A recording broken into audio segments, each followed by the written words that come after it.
The chamber was silent except for the soft hum of translation devices. Ambassador Daniel Harper stood at the human podium, his hands resting calmly on the smooth surface. Around him, the representatives of 47 species waited. Some looked satisfied, others looked nervous. A few would not meet his eyes.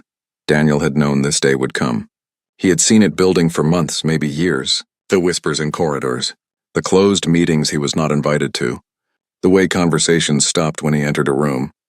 It did not matter that humans had fought beside these species. It did not matter that human ships patrolled their borders while they slept safely. None of that mattered anymore. High Arbiter Zelnara raised one of her forearms. The insectoid leader of the council had always been fair, or so Daniel had thought. Now he was not so sure. Her voice came through the translator, calm and official. The vote is complete. The motion passes with 39 votes in favor, 7 against, and 1 abstention. Humanity will be restricted from military operations in council space. Human vessels will be limited to designated trade corridors. Human colonies in contested zones must be evacuated within 6 standard months. Councillor Withdrew, the reptilian who had pushed hardest for these restrictions, leaned back in his seat with visible satisfaction. His scales gleamed under the chamber lights. He had spent 2 years convincing the council that humans were too dangerous, too unpredictable, too much like the violent species from the old wars. The Deathworlders, he called them. Born on a planet that tried to kill everything that lived there. Daniel took a slow breath. Behind him, Captain Lisa Morgan stood at attention. She was his security detail, but also his friend. He could feel her anger like heat from a fire. She had fought in the border wars. She had saved council ships when their own fleets could not arrive in time. Now the council was telling her she was the problem. Ambassador Harper, Zelnara said, "Do you wish to make a statement?"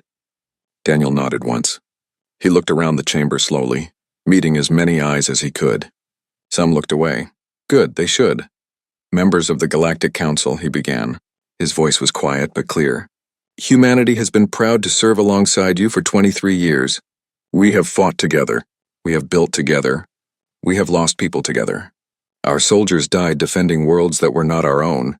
Our merchants created trade routes that connected your economies. Our engineers helped build stations that orbit your planets. He paused. The chamber remained silent, but we understand your decision. We respect the sovereignty of this council. If you believe that humanity's presence is harmful, then we will remove that presence.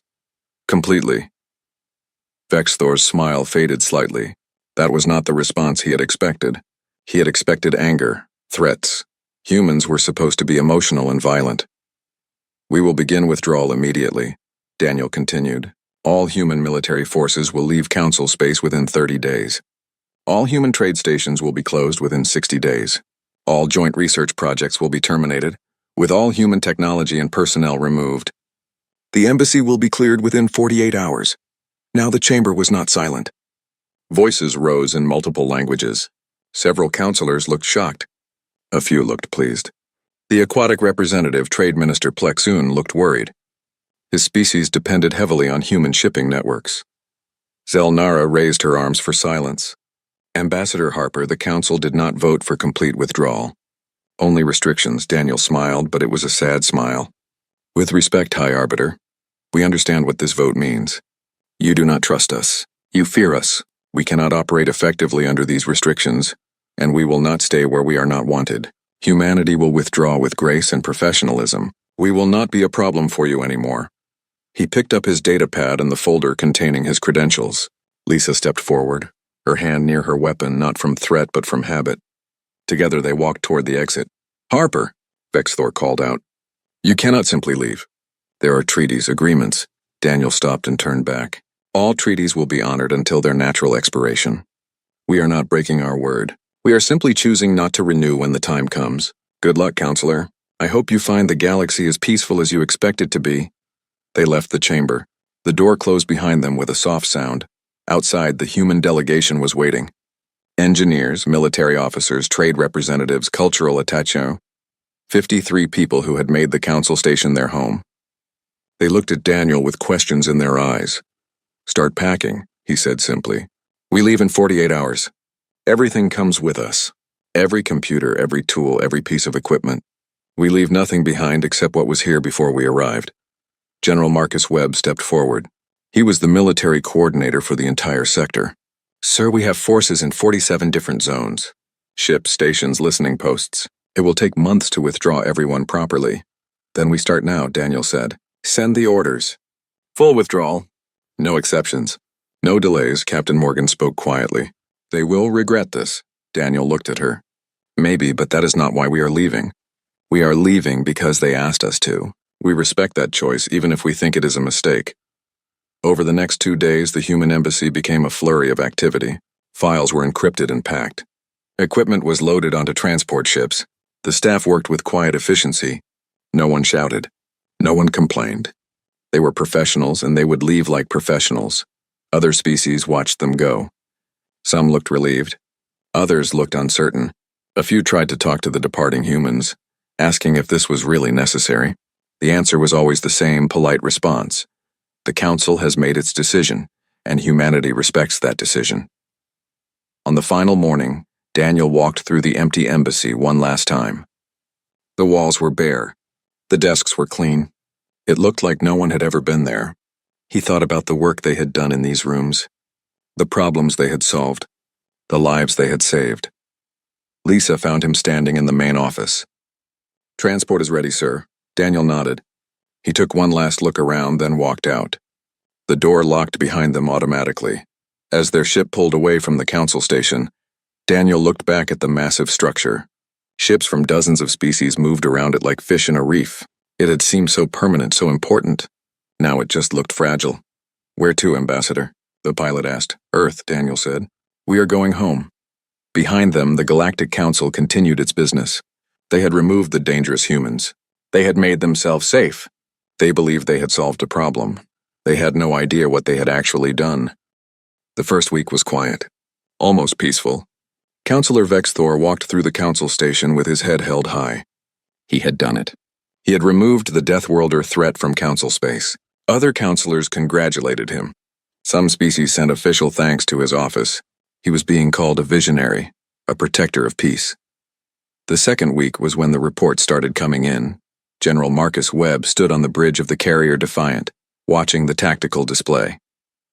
Around him, 47 different zones showed human forces preparing to withdraw. It was a massive operation.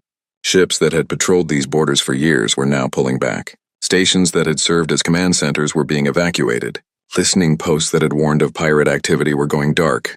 Status on Sector 7? Marcus asked. Last patrol ship departing now, sir, his operations officer replied. The Falcon is en route to Earth, all personnel accounted for. Marcus nodded. Sector 7 had been a hot zone for 5 years. Human ships had stopped 3 major pirate incursions there. The local species had never developed their own patrol capacity. They had not needed to. Humans had always been there, now no one was there. What about the Council forces? Marcus asked. Have they moved in to take over? Negative, sir. No Council ships in the sector. According to our intelligence, they are still organizing a response fleet. Marcus said nothing. He knew how long it took to organize a joint Council fleet. Different species, different ship designs, different command structures. It had taken the Council 8 months to respond to the last major crisis. 8 months. Human forces could deploy in 8 days. But that was not his problem anymore. Continue withdrawal, he said. All ships pull back to Earth space.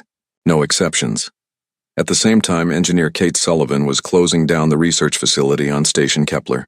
The facility had been a joint project between humans and 6 other species. They had been working on faster communication systems, better shields, more efficient engines, the kind of technology that helped everyone. Kate watched as her team packed up the last of the equipment. Computers, tools, prototypes, everything was being loaded onto transport containers. The other species scientists watched with confused expressions. Kate, said Zintar, a mantis-like researcher she had worked with for 4 years. Is this truly necessary? Can we not continue the work? Kate looked at her friend. They had made real breakthroughs together. The Council made its choice, Zintar. We are respecting that choice. But the Council only wanted restrictions, not complete withdrawal. Kate smiled sadly. Without trust, there is no partnership. The restrictions showed us that the Council does not trust humanity. We understand, but we cannot work effectively under those conditions. It is better for everyone if we leave. What will happen to the projects? You can continue them if you want. But the human technology comes with us. The designs, the prototypes, the research data, that is ours. What you developed, you keep. What we developed together stays with you. What we developed alone comes with us. Zintar's antenna drooped. It will take years to rebuild this program. Maybe, Kate said gently. But you are smart people. You will figure it out. You did science before humans arrived. You can do it after we leave. She did not say what they both knew. Humans had not just contributed to the projects. They had driven them. Human engineers worked differently, faster, more creatively. They saw problems from angles other species missed. It came from living on a death world. When your planet tried to kill you every day, you learned to think fast and solve problems quickly. By the end of the second week, the economic reports reached Trade Minister Plexun. He read them in his water-filled office, his gills fluttering with stress. Human merchants were closing their trade stations. Not some of them. All of them. Over 200 stations across council space. The humans were not being difficult about it. They were selling their inventory at fair prices. They were paying off their local employees with generous severance. They were transferring leases back to the stations cleanly. Everything was professional and orderly, but the effect was devastating. Human traders had connected distant parts of council space. They had created routes that other merchants thought were too risky or too expensive. They had built a network that made everything flow smoothly. Now that network was disappearing. Plexun sent an urgent message to Earth requesting a meeting with human trade officials. The response came back within a day. Polite, professional, and absolutely clear. We appreciate your concern, Trade Minister. However, humanity has decided to focus on our own internal markets. We respect the Council's decision and will not interfere with Council space or Council trade. We wish you success in your future endeavors. It was the politeness that bothered Plexun the most. There was no anger, no bitterness, just a simple statement that humans were done and moving on. Like the Council was not even important enough to argue with. The third week brought the first attacks. A pirate fleet hit a mining colony in Sector 12. It was a small raid, only 3 ships. In the past, human patrol vessels would have responded within hours. They were always nearby, always watching. Now there were no patrol vessels. The colony sent a distress call to the Council Defense Fleet. The Council promised to send help immediately. Help arrived 72 hours later. By then, the pirates were long gone. They had taken supplies, damaged equipment, and killed 8 colonists who tried to resist. The Council Defense Coordinator, Jinrak, stared at the report with growing frustration. His fur bristled with anger. 72 hours. It should not take 72 hours to respond to a distress call in Council space, but coordinating Council forces was complicated. He had to contact 3 different species fleets. He had to get authorization from the Defense Committee. He had to plan approach vectors that worked for different ship types. Human vessels had been fast and flexible. Council vessels were not. More reports came in. Pirates in Sector 7, raiders in Sector 23, smugglers in Sector 15. These were not major attacks. Just small groups testing the borders, seeing what they could get away with. They were getting away with a lot. By the 4th week, Councillor Vexthor was receiving angry messages from multiple species. Why were the borders not secure? Why were trade routes experiencing delays? Why was everything taking longer and costing more? He sent back reassurances. The Council was adapting. Systems were being put in place. Everything would stabilize soon. It was just a transition period. These things took time, but privately he was beginning to worry. He had expected some minor problems. All changes had adjustment periods, but the scope of the issues was larger than he had anticipated. Human forces had been more spread out than he realized. Human traders had been more deeply integrated than he understood. Human engineers had been involved in more systems than anyone had documented. It was like removing a single card from a house of cards and watching as other cards started to shift. High Arbiter Zelnara called an emergency session at the end of the month. The chamber was tense. Representatives were arguing before the session even officially began. Order, Zelnara said, her voice cutting through the noise. We are here to discuss the current security and economic situation. The situation is simple, Vexthor said firmly. We are experiencing temporary difficulties as we adjust to new operational parameters. This was expected. It will pass. Temporary? Trade Minister Plexun's voice rose from his water tank. We have lost 17% of our trade capacity in 1 month. Shipping costs have increased by 30%. Colonies are reporting supply shortages. Then hire new merchants, Vexthor said dismissively. From where? Human traders worked routes that others will not touch. They went to dangerous areas. They took risks. Other merchants want higher pay and better security for those same routes. Security we do not have because our patrol capacity has dropped by 60%. The chamber erupted in arguments. Zelnara called for order repeatedly. Finally, she spoke loud enough to silence everyone. Could we negotiate with Earth for a partial return of forces? The room went quiet. Everyone looked at each other. Finally, Jinrak spoke up. We have tried, High Arbiter. Earth is accepting diplomatic communications, but every request for military or trade assistance receives the same response. They respect our decision and wish us well. They are being petty, Vexthor growled. No, said Councillor Rithara, the avian representative who had voted against the restrictions. They are being professional. We told them we did not want them here. They are respecting our wishes, completely. And that was the problem, though no one wanted to say it out loud. Humans were not fighting back. They were not being difficult. They were simply gone. Quietly, efficiently, professionally gone. And in their absence, everyone was beginning to realize just how much the humans had actually been doing. 3 months after the humans left, High Arbiter Zelnara stopped sleeping well. She would wake in the middle of the night cycle, her mind filled with reports and numbers, all of them bad, all of them getting worse. The council chamber had become a place of constant arguments. Species blamed each other for the problems. No one wanted to admit the obvious truth. No one except Councillor Yathara, who said it plainly during one heated session. We broke something we did not understand, the avian councillor said quietly. We saw the humans as warriors and merchants. We did not see them as the spine holding everything together. Vexthor slammed his clawed hand on his podium. Nonsense. We are experiencing growing pains, nothing more. The humans were not special. They were simply there. Now we will learn to do what they did. Yathara's feathers ruffled. 3 months, Vexthor. In 3 months we have lost control of 17 colony worlds. Pirate attacks have increased by 400%. Our economy has contracted by 34%.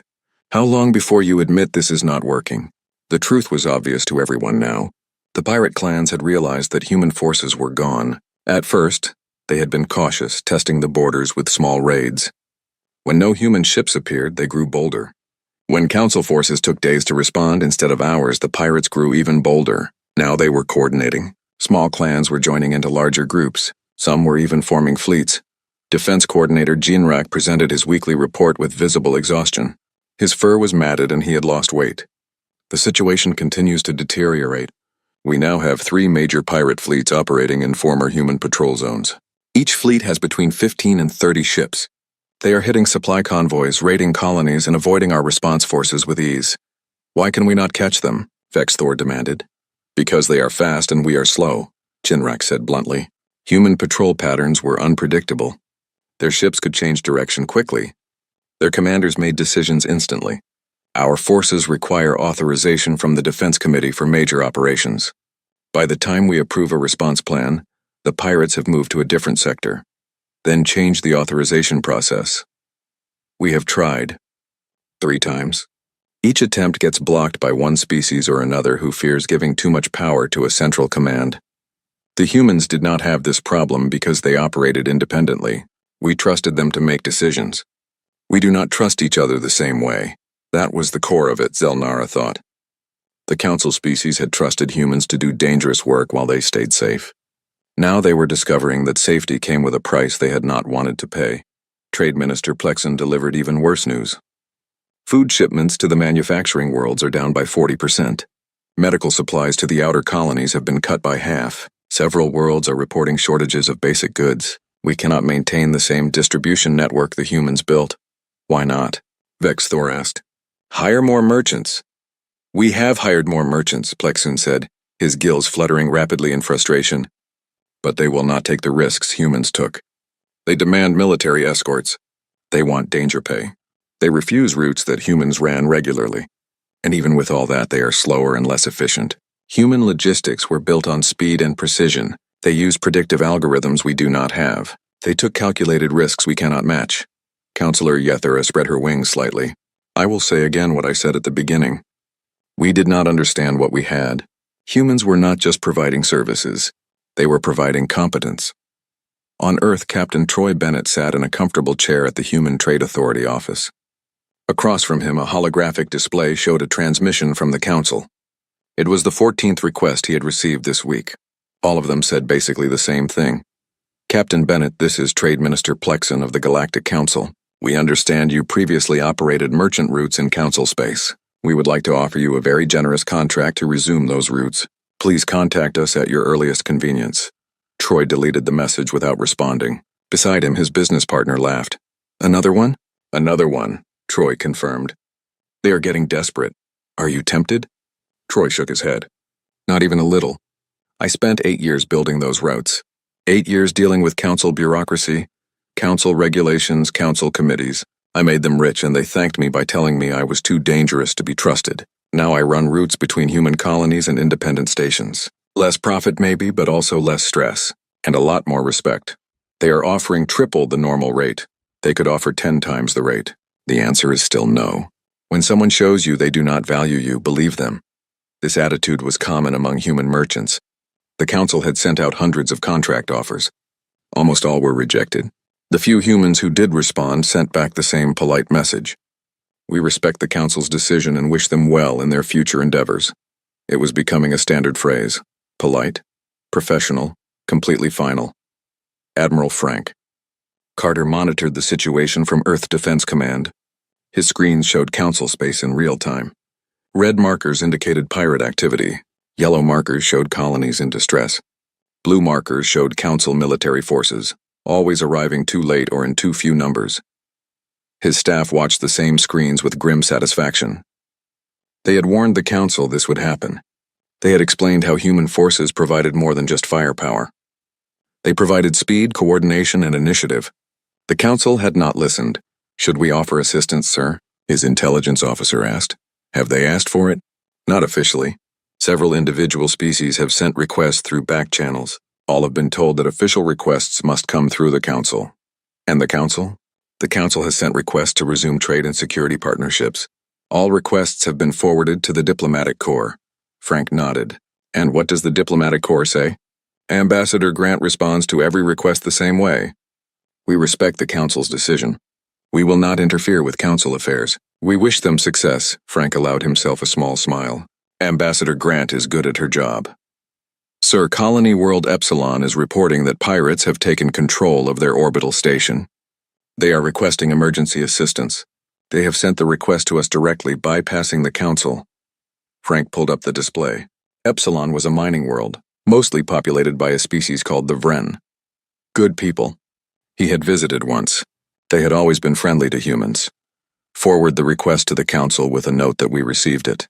Then send a response to Epsilon. Tell them we sympathize with their situation, but we cannot provide military assistance in council space. We respect the council's sovereignty and their decision regarding human forces. The intelligence officer hesitated. Sir, people are dying. I know, Frank said quietly. And that is tragic. But we cannot save people who do not want to be saved. The council made their choice. They are a sovereign government. If we intervene without permission, we become invaders. That makes us exactly what Vexthor said we were. So we do nothing. We do what we have been doing. We monitor. We document, we wait. And when they are ready to ask properly, we will be ready to discuss terms. Back at the council station, Ambassador Sophia Grant read through her messages. Hundreds of them. Personal pleas from colony governors, merchant guilds, defense coordinators, even individual citizens. All asking for human help. All desperate. She responded to each one personally with the same message. Different words, but the same meaning. We understand your situation. We sympathize. But we cannot act without proper authorization from your government. Please direct your request to the Galactic Council, and they can contact Earth through official channels. It was not cruel. It was necessary. If humans started responding to individual requests, they would undermine the Council's authority. That would make things worse in the long run. The Council needed to learn this lesson completely. They needed to understand what they had lost and why they had lost it. More importantly, they needed to ask for help properly. Not as desperate beggars, not as people demanding that humans fix their mistakes, but as equals who understood the value of partnership. That time had not come yet. It would come eventually. Frank was sure of it. The question was how much damage would happen first. At the next council session, Zelnara tried one more time to reach out to Earth officially. She sent a formal request for a meeting to discuss mutual security concerns. The response came back within a day.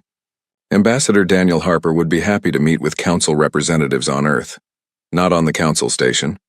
On Earth, the message was clear. If the council wanted human help, they would come to humanity's home. They would ask on human terms. The days of humans coming to the council as junior partners were over. Vexthor refused to accept it. This is manipulation. They are trying to force us into a position of weakness. No, Yathara said tiredly. They are treating us exactly as we treated them, with respect for our sovereignty and our choices, and we chose to remove them. They are respecting that choice. If we want to change it, we must be the ones to act. 6 months after the humans left, the Galactic Council held an emergency session that everyone knew was coming. The chamber was only half full. Several species had stopped sending representatives. Some could not afford the travel anymore. Others were too busy dealing with crises at home. 12 colony worlds had fallen completely under pirate control. Not just raided, occupied. The pirates were setting up their own governments, collecting their own taxes, and openly challenging council authority. It was humiliating. More than that, it was terrifying. If the council could not protect its own colonies, what was the point of the council? High Arbiter Zelnara looked tired. Her chitin had lost its shine. She moved slowly, like someone who had not rested in weeks. We must discuss the current crisis, she began. Defense Coordinator Jinrak will present his report. Jinrak stood at his podium. He looked worse than Zelnara. His fur was falling out in patches from stress. The situation is catastrophic. We have lost 12 colony worlds. 8 more are under active siege. Our defensive fleets have suffered 47% casualties in the past month alone. Pirate forces now outnumber our available military ships in 7 sectors. How is this possible? One counselor demanded. We have the combined forces of 47 species. We have ships from 47 species, Jinrak corrected. We do not have a combined force. Every fleet operates independently. Every species wants command authority. Every engagement requires committee approval. We are fighting a modern war with ancient methods, and we are losing. Counselor Yathara spoke up. I propose we send an official delegation to Earth, not to beg, to negotiate a mutual defense treaty as equals. No, Vexthor said immediately. We will not crawl to the Deathworlders. Then what is your solution? Yathara's feathers were fully extended in anger. Tell us, Vexthor. You created this situation. You convinced us that humans were the threat. You promised we would be safer without them. So tell us your plan to fix this disaster. Vexthor had no answer. For the first time since the humans left, he was completely silent. The silence was broken by Trade Minister Plexen. I must report that the economic situation is equally severe. Our gross domestic product has declined by 51%. Unemployment has risen to levels not seen in 200 years. Food shortages are affecting 33 worlds. Medical supply chains have completely collapsed in the outer territories. We are facing economic depression across all council space. Surely we can rebuild the trade network, someone said weakly. With what? Plexen asked. We have tried hiring new merchants. Most refuse to work in council space at any price. The few who accept demand rates so high that shipping costs more than the goods themselves. We have tried creating our own shipping lines. They are inefficient and slow. A route that humans ran in 3 days now takes us 12 days. The humans were not just moving goods. They were the entire system. On Earth, Ambassador Sophia Grant worked from a small office that overlooked a garden. She found the natural setting calming, which she needed. Her job had become increasingly difficult as the council's situation deteriorated. She received 643 messages that day. All of them were requests for help. Some were official, sent through proper diplomatic channels. Most were not. Direct pleas from colony governors, military commanders, merchant guilds, and desperate citizens. A particular message caught her attention. It was from the leader of Colony World Epsilon, the mining world that had been taken by pirates 6 weeks earlier. The message was video format. It showed a Vren female, her skin pale with stress. Ambassador Grant, I am Governor Linsha of Epsilon Colony. I am sending this message in desperation. Pirates control our world. They have killed 237 of our people. They are forcing the rest to work in the mines under terrible conditions. We have sent 17 requests to the Council for rescue. They tell us a relief fleet is being organized. It has been 6 weeks, please. We know humans can help. We know you have the ability. We are begging you. Please help us. Sophia watched the message 3 times. Then she composed her response carefully. Governor Linshaw, I have received your message and I am deeply sorry for your situation. Earth sympathizes with your suffering. However, we cannot provide military intervention in Council space without proper authorization. The Galactic Council is the recognized government of your territory. All requests for assistance must come through them. I strongly encourage you to continue pressing the Council for action. I wish I could do more. She sent the message and felt sick. This was the right thing to do politically. It was the professional thing to do. But it felt wrong on a human level. Her species had evolved to help those in need, to protect the weak, to fight for justice. Sitting here while people suffered went against everything in her nature. But Admiral Frank Carter had explained it clearly. If we intervene every time someone asks, we become the Council whether we want to or not. We become responsible for their choices and their failures. We cannot save people who keep making the same mistakes. They need to learn, even if the lesson is painful. Sophia understood the logic.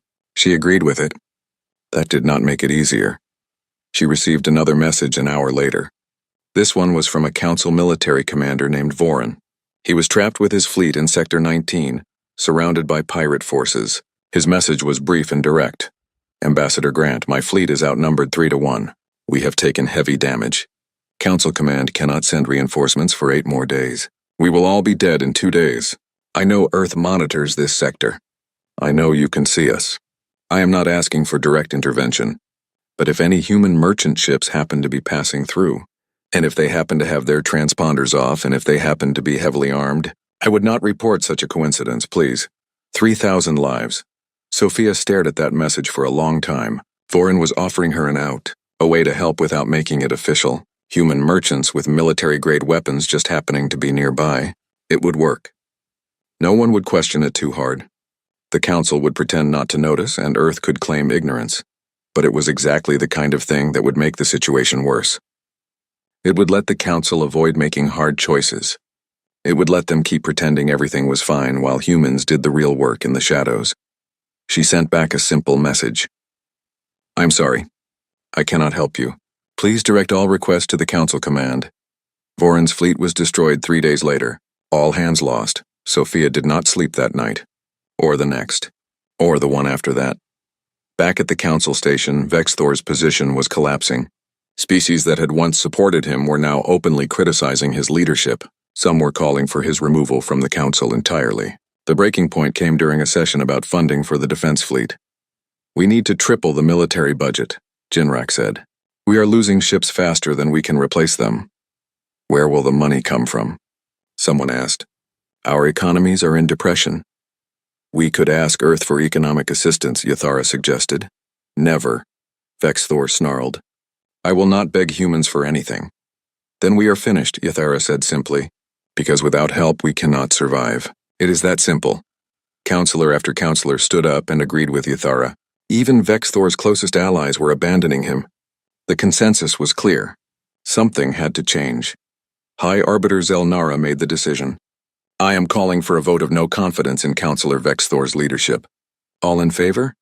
The vote was overwhelming. 41 in favor. Only Vexthor and 3 others against. 3 abstentions. Vexthor stood slowly. His scales seemed duller than before. You are all fools. You're inviting the predators back into our home.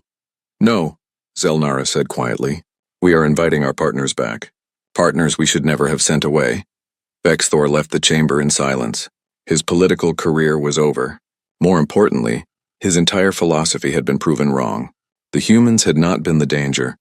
Fear had been the danger. Pride had been the danger. Thinking they could do everything themselves had been the danger. After he left, Zelnara addressed the remaining counselors. I will personally lead a delegation to Earth. We will request humanitarian assistance and discuss the possibility of renewed partnership. Not as superiors dictating terms, not as desperate beggars with no pride, but as equals who made a mistake and wish to correct it. What if they refuse? Someone asked. Then we face the consequences of our choices, Zelnara said. But I do not think they will refuse humanitarian aid. Humans are many things. Proud, strong, capable. But they are also compassionate. They do not let people die when they can prevent it. That is not weakness. That is strength we failed to recognize. She looked around the chamber at the remaining representatives. We told ourselves we were removing a threat. In truth, we were removing the people who made us safe, who made us prosperous, who did the hard work while we enjoyed peace. We took them for granted, and now we are learning the cost of that mistake. Some lessons can only be learned through suffering. I hope we have suffered enough to truly understand what we lost. The chamber was silent. Everyone was thinking the same thing. They had been so sure they were right. 1 year after the humans left, High Arbiter Zelnara stood in the human embassy on Earth. It was not the same building the Council had maintained before. That had been grand, designed to impress. This was a simple conference room with windows overlooking a forest. The message was clear. Humans were not trying to impress anyone anymore. Ambassador Daniel Harper entered the room. He looked the same as he had a year ago. Calm, professional, perhaps a bit older around the eyes.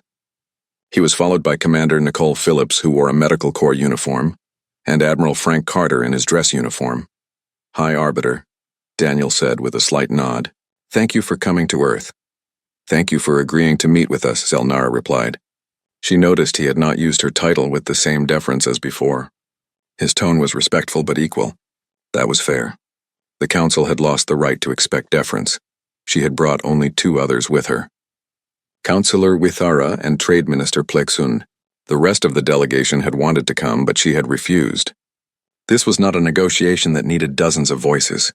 It needed honesty. I will be direct, Zelnara said once everyone was seated. The Galactic Council is in crisis. 23 colony worlds have been lost to pirate occupation. Our economy has contracted by 68%. Thousands have died from violence, disease, and starvation. We cannot protect our people.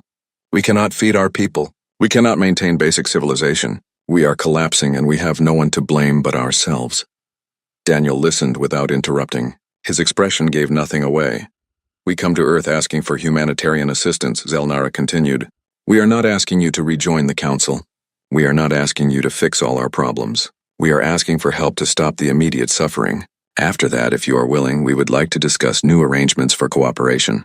Not as the old agreements, something different. Something better. What kind of humanitarian assistance? Commander Phillips asked. Medical supplies, food. Basic security for the supply convoys. People are dying of preventable causes. Children are starving. The sick have no medicine. We can pay for supplies, but we cannot deliver them safely. Phillips looked at Daniel, who nodded slightly. We can help with that, Phillips said. Earth has medical ships and supply vessels ready to deploy. We have been preparing for this request. Zelnara felt a wave of relief so strong it made her dizzy. You were preparing? You expected us to ask. We hoped you would ask, Admiral Carter said. We knew the situation was bad. We have been monitoring Council space, but we could not offer help until you asked. To do otherwise would have been disrespectful to your sovereignty, even though people were dying. Even then, Daniel said quietly, you made your choice. We had to respect it even when we disagreed with it, even when it hurt to watch. That is what respect actually means, not telling you what to do, but letting you make your own decisions and learn from them. Ithara spoke for the first time. That must have been difficult. It was the hardest thing we have ever done, Philip said. Her voice carried real pain. Every day we received messages from people begging for help. Every day we had to say no. Do you know what that does to someone? To have the ability to save lives and not do it? We lost sleep. We questioned ourselves. Some of our people quit rather than keep refusing to help. But you did not intervene, Zelnara said.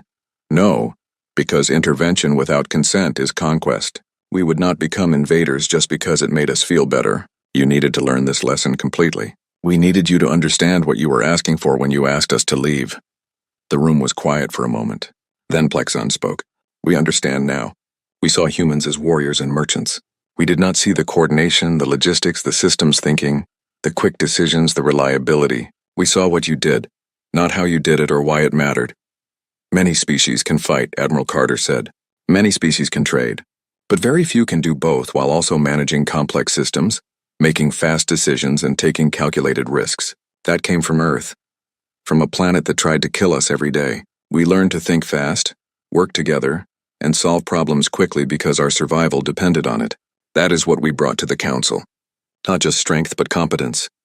And we threw it away because we were afraid, Zelnara said. Vexthor convinced us you were dangerous. He was wrong. You were never the danger. Our own fear was the danger. Daniel leaned forward. High Arbiter, humanity will provide humanitarian assistance starting immediately. Commander Phillips will coordinate medical and food supplies. We will provide convoy escorts to make sure the supplies reach the people who need them. This assistance is free. We will not charge you. Why? Zelnara asked. We rejected you.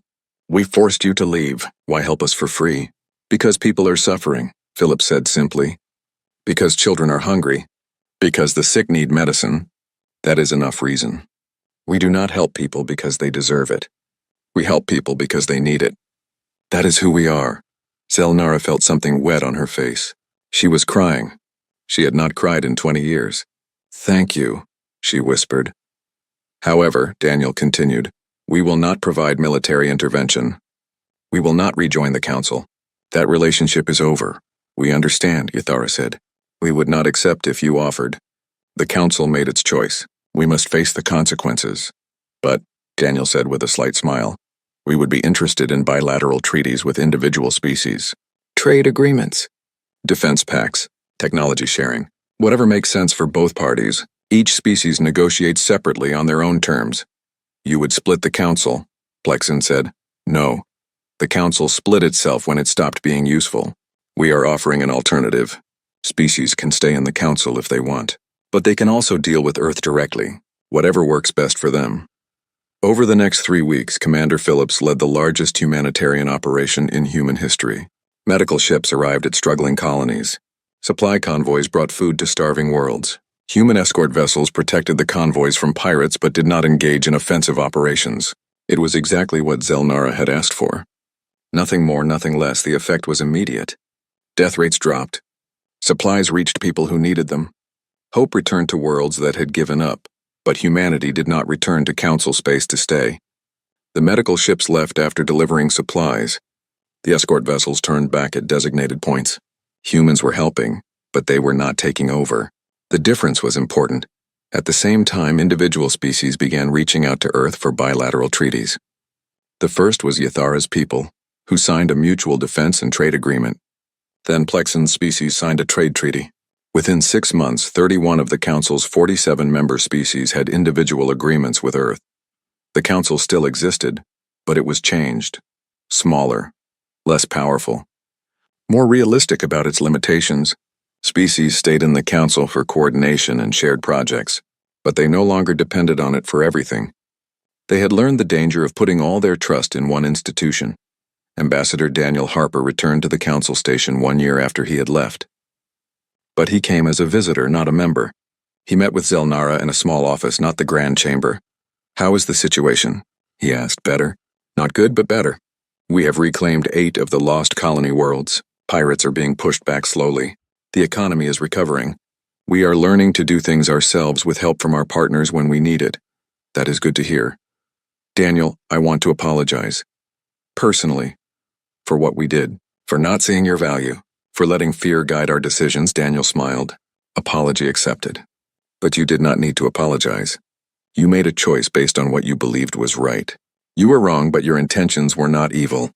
You learned from the mistake. That is what matters. Did you know this would happen? When you left, did you know we would collapse? We suspected. But we hoped you would figure it out before it got too bad. Some lessons can only be learned by experience. You could have warned us more clearly. Would you have listened? Daniel asked gently. Zelnara thought about it. No, probably not. We thought we knew better. Exactly. So we left quietly. We let you experience the consequences. We waited until you were ready to hear the truth. Now you have heard it, and we can move forward together as actual partners. Is that what we are now? Partners? Individual species are partners with Earth, yes. The Council is a friendly neighbor. That works better for everyone. Zelnara looked out the window at the stars. What happened to Vexthor? I heard he retired to a colony world. Lives quietly. Does not speak to the press. He was wrong about humans. Wrong about everything. He was scared, Daniel said. Fear makes people do foolish things. We understand that. We have done foolish things out of fear too. That is why we do not hold grudges. Everyone makes mistakes. What matters is learning from them. They sat in comfortable silence for a while. Finally, Zelnara spoke again. What did humanity learn from this? Daniel considered the question. That being needed is not the same as being wanted. That strength means knowing when to step back. That respect means letting others make their own choices, even bad ones.